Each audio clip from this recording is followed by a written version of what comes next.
The doctor said to me, "What makes you think you have ADHD?" I says, "Well, doc, I don't know. A bunch of people says I should get tested, so here I am getting tested. I don't think I got it, though, if I'm honest." Oh my gosh, I love this stained glass window. This reminds me of the stained glass window I saw in church the other day, except there was Adam and Eve. The priest was talking about it, and he said that they ate the forbidden fruit from the tree of knowledge, and once they ate the forbidden fruit, bad stuff started to happen. Now, I'm not really sure what the bad stuff was. I was getting yelled at for bringing a beer in, which I thought was ridiculous. I'm sitting there in the pew, the usher comes up, he says, "You can't have that beer in here." I says, "I'm holding on to it for the groom. It's not even open." He says, "It is too open." I says, "Yeah, it's open a little bit, but why are you getting mad at me? Look at all these people on their phones." And the usher says, "They're following along in their online Bible." I says, "No, they're not. I know that trick. I do it every time the Packers are playing." But then, Doc, I started thinking about these phones, and I started thinking about artificial intelligence. And do you know, right now, these billionaire tech bros are becoming trillionaire tech bros because they stole our data to train AI to take our jobs. I'm serious. Have you seen Elon Musk's Optimus robots? You know, the one that Kim Kardashian was hooling to? He says in a few years, there's going to be more robots than people, and they're going to take all of our jobs, and we're going to have to survive off of universal basic income. Has he not seen iRobot? This is the stuff Will Smith warned us about. And it's not just that, Doc. The U.S. military is training these AI robots in war. Have they not seen the Terminator? And also the Chinese military's got these AI robot dogs with AK-47s on their back. Have they not seen Paw Patrol? What is going on here? Do you mind if I pace? It helps me spiral. So listen. I'm not saying that artificial intelligence is all bad. No, I think it can do a lot of good. It can make a lot of medical advances. It can help us fight climate change. But right now, these tech giants are racing to superintelligence. And they have all admitted that superintelligence could kill the entire human race if they're not being safe about it. So are they being safe about it? Well, Doc, let me put it to you like this. You've been ice fishing, right? Now, we all got the buddy that likes to take his truck out onto the ice. Is that safe? Well, let's just say if I'm in that truck, I'm rolling the windows down, okay? And I'm also not putting my seatbelt on, because out on the road, it's click it or ticket. But out on the ice, it's click it and casket. I'm getting to my point, okay? What I'm telling you is that these tech bros are driving a freaking semi out onto the ice, and they got all of us ratchet strapped to the bed. They are spending all their money making it stronger, not safer, because they're racing to superintelligence, because the first one there gets to become a trillionaire because the AI takes all of our jobs. That's right, I'm telling you, we are risking human civilization so a bunch of CEOs don't need to pay workmen's compensation. It makes absolutely no sense. By the way, is that ink splotch supposed to be a butterfly or a vagina? Because right here, I'm seeing butterfly, but up here, it's looking a little frisky now. Anyways, Doc, I know what you're thinking. There must be some kind of regulation on artificial intelligence. No, there is more regulation on a bratwurst than the entire artificial intelligence industry. Why? Because these billionaire tech bros are bribing Congress. Oh, I didn't mean to say bribing. Phones are listening. They're lobbying Congress. Doesn't that make you mad? This isn't we the people, it's they the billionaires. And I know what you're thinking, why don't they care? Well, they all got doomsday bunkers, and none of us got that. Best I got is a basement, and I don't even know if that works in a tornado yet.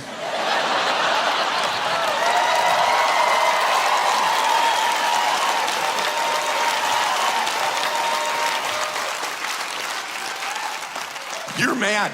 You're mad, aren't you? I'm mad too. Hey, you know what? We don't have to be mad. Let's call our congressman. We can make our voice be heard. We can tell them that we need an international treaty for AI safety. We will not let our families get hurt. No, we will make our voices heard. Let's do it together. We will not be distracted. Actually, first, check out this video in my feed. Isn't that cool? God, squirrels, they do the darndest things. Oh, yeah. Oh my gosh.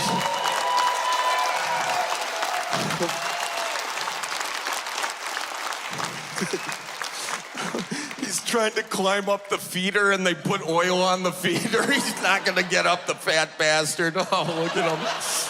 Oh, God, no, I know that AI controls these algorithms on our feeds and whatnot, but I'm not afraid of that AI because it just makes me so happy and forget about everything else in life. Oh, what was I talking about? Oh, yeah. Adam and Eve in the Garden of Eden. I don't know, Doc. Sometimes, do you feel like we're in the Garden of Eden all over again? And maybe we've already eaten the forbidden fruit? Doc. Is that why there's an apple on the back of this damn thing? And it's got a bite taken out. Jeez Louise. Oh, my God.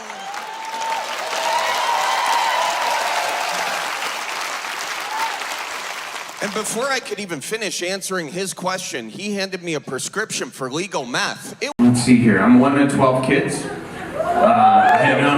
my gosh, yeah. Mass-produced. That's Andy, Charlie, Billy, Betsy, Maggie, Eddie, Mary Kate, John, Owen, Norbert, Gidelli, Frank.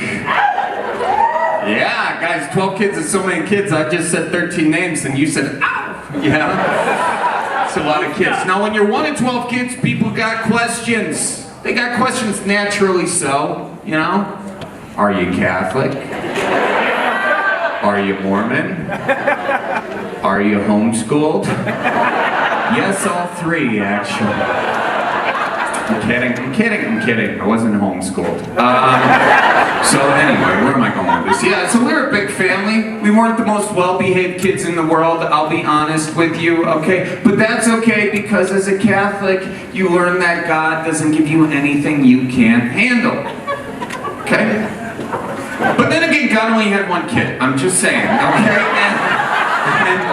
And I'm just gonna go out on a limb and say that Jesus was a pretty easy kid to raise, okay? Like, call me crazy, but I don't think Jesus ever went to the principal's office for punching Brad Dillard in the dick, okay? I don't think it happened, alright? I mean, Jesus' first miracle was turning water into wine just because his mom asked him to. Son of the year, you know? They were at the wedding of Cana, okay? And Mary was on the dance floor living her best life. Dancing queen, feel the rhythm of the tambourine.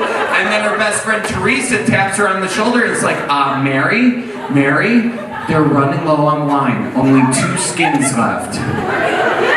In Denver, that's a hilarious joke. Read your damn Bibles, okay? And then Mary was like, no. Oh, Jesus. Mommy's glass is getting low. Now they have a lot of water here. Look at all that water. There's a river.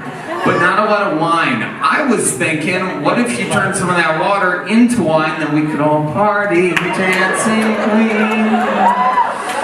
Jesus was not having this. He was like, Mom, come on. Are you serious? Like, you want me to turn water into wine? Like, how's that gonna look? It's gonna be in the Bible for 2,000 years. Why don't I just turn that corn patch into marijuana, you know? Apparently we've got more followers here in Denver. Mary was mad at this point. How do you know she was mad? I'll show you. She was like, Jesus Christ, 2 names. You know she's pissed, okay? Don't make me call your father. And she was like, okay, fine. I'll do it, but I'm driving the donkey home, okay? And then boom, he did it. He turned water into wine. The closest I ever came to that, one time I turned my mom's full bottle of wine into half a bottle of wine. But then I turned it back into a full bottle of wine just by adding water. Thank you. This is my first miracle. There was this one time that my Grandma Sue's here tonight. Where's my Grandma Sue at? Oh, she's right there. There she is. Hey, Grandma. There was this one time my Grandma Sue's dentures broke, and she asked my Grandpa Bob to take him to the dentist. My Grandpa Bob did not take him to the dentist. He took those dentures to the basement to fix them with a drill like a medieval orthodontist. My Grandma Sue was so pissed, she was screaming at him, I'm will you get back up here with them goddamn nothing? What the hell the matter with you? She had to go to the garage to kidnap his tackle box and use it as a bargaining chip because this turned into a hostage situation. She was just holding his bucktails over the garbage disposal. I dare you! I dare you! My Grandpa Bobby passed away a few years ago, but that's what keeps the memories alive. You know, like there was a tornado in Fond du Lac. All of Fond du Lac's crap was in my grandparents' yard. And we were going up there to help clean up, and there was a grill from a Weber and a grill from a Chevy. There was siding, there was roofing, there were these lawn chairs that flew in from the 80s somehow. And I was like, Grandpa Bob, this is terrible. And he goes, terrible? No. Why go to Goodwill when Goodwill go to you? And we picked all that crap up and we moved it right into my grandpa's garage. Now, my grandpa's garage, he had 2 of everything you never need. Cracked 5-gallon buckets, empty cans of WD-40, 2 paintbrushes hanging from the rafters so the 2 cars didn't hit the 2 broken lawnmowers. He had 2 things of C batteries. Who has C batteries anymore? A guy with 2 broken Billy Basses, that's who. He had 2 of everything you never need. His garage was like Noah's Ark, except this was all the stuff God wanted to drown. And then afterwards, Grandpa, he made us lunch. And his idea of lunch was a box of donuts and a cold stick of butter. And we watched him cut that cold stick of butter into tiles. And we were like, why is Grandpa cutting us cold butter? Turns out one for us. He took a Long John donut from the box, he put it on his plate, and by plate I mean paper towel, and he proceeded to tile that Long John donut like a bathroom floor. And then he cracked a beer, and he put pepper in the beer. And he said, I can't put salt and an egg in here anymore. The doctor says it's not good for my health. He then drank a beer and ate that whole damn buttered donut. And me and my siblings were looking at each other like, I think we better enjoy every moment we have left with Grandpa. My Grandpa Bobby served in Korea, but on my grandpa's flight back from Korea, there was so much turbulence that he never flew again. And we were all like, Grandpa, you can fly now. It is safe. Are you afraid of dying? And he said, oh no. I'm not afraid of dying. No, when it's your time to go, the good Lord will take you, because it's your time to go. But when it's the pilot's time to go, I'm not going to be in that goddamn airplane. Is anyone out there from South Dakota? Okay, good. This joke will work. So I went to Sioux Falls, and I checked into the hotel at Sioux Falls, and when I checked in, I got upgraded to a suite. Now, I'm not trying to brag. It was Sioux Falls, South Dakota on a Wednesday night. No one was using it, all right? And by it, I mean the city. It was dead. Anyways, I was so excited to have my own hotel suite, because you got to remember, I mean, I'm Midwest cheap. I grew up 1 of 12 kids. I grew up sleeping in a 3-tiered bunk bed system. I had 2 people peeing on me every night. So to be able to sprawl out in my own bed and not worry about my brother in the other room pointing an airsoft gun through the crack of the door at my nipple, there's something so nice about that.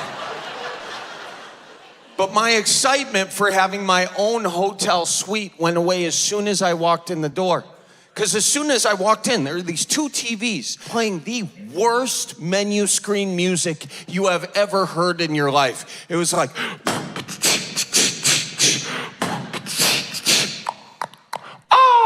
It was awful. It sounded like it was composed by a 19-year-old named Chad with 2 Ds. It was so bad. And I was like, I gotta turn these TVs off. And I can't find the remote control. And the longer I'm going without being able to find the remote control, I can just slowly feel it happening. I can feel myself turning into my dad. And I knew the exact moment it happened because I stopped calling it a remote control and I started calling it a clicker. You bet your ass. As soon as I said the word clicker, my shoes turned into white New Balances, and I was running around. I was like, Where in the hell is the clicker? What, did it grow legs and walk away? You know, if it was a snake, it would have bit me in the ass by now. And hey, who turned the heat up? If you're cold, put a sweater on. Hold the damn flashlight straight. Do you know how expensive kids are? You could have been a Maserati towing a bass boat. How'd I do, Dad? Did I do good on that one? All right. There we go. Perfect impression. Now look, here's what a sober person would have done in this moment. A sober person would have called the front desk. The front desk would have told them where the clicker is. It would have been done. But me, I just so happened to be a scotch unsober. And so what I did is I grabbed my phone and I asked the internet to help me find my remote control. And as I zoomed in on the TV, I could see right in front of me the whole time was my remote control, except it wasn't a physical remote control. It was a QR code on the TV screen, and that QR code I would use on my phone, and my phone would be, what was wrong with a remote control? Because here's the thing about posting a video image of a QR code. That is the remote control to your television set onto the World Wide Web. Somebody out there is going to purchase you a pornographic film. Because I was dead asleep and then all of a sudden I awoke to Debbie Does Dubuque right in my bedroom. I look over to my living room at that TV, and there's Debbie riding John Deere. At this point, I did call the front desk. I says, lady, I turned my TV into sexual touch tunes. You gotta help me.